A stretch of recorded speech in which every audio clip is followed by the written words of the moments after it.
خۆلی پێشووی پەرلەمان چیان کردبوو چی جێهێشتووە کە خۆلی نوێ تەمامی ئەو کارانە بکەن کەس نەزانێت نه جناب سروکی هرمه و نه جناب رئیس جمهور سروکی جمهوری عراق و نه جناب بشر که نزانی ما چاره سرت کرد براسي کەسێک نەبوو کۆبنەوە بەو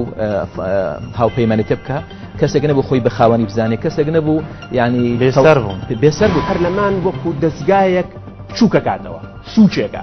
و خودی پەرلەمانتاریش لە جاتی ئەوەی نوێنەری ملت بێ لەلایەن ملەتەوە دەنگی پێ بدرێ ئەیکا بە فەرمانبەری حزب تەنها یەک نەقص هەبیوی دستوری ئەو نەقسە مێشکێ مابی وتی کاکە هەر لە خۆتان دەپرسم کاکە ئێوە دوو کەسی خۆتە ناوی دوو کەسی هێنا وتی ئەو دوانەتان ڕێک ناکەون من بە چ زمانێک بە چ لەهجەیەک بنووسم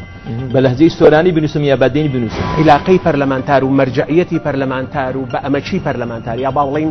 وەلای پەرلەمانتار بۆ چێیە بۆ حیزبە یا بۆ دەنگدەران هەتی پەرلەمانتارێت تو گەلە سەرڕاگەهاندنێ ببینی بزانە ئەبەت شوولێ قەناڵ بەرنامەی گفتوگۆی پایتەخت شەممە کاتژمێر 9:05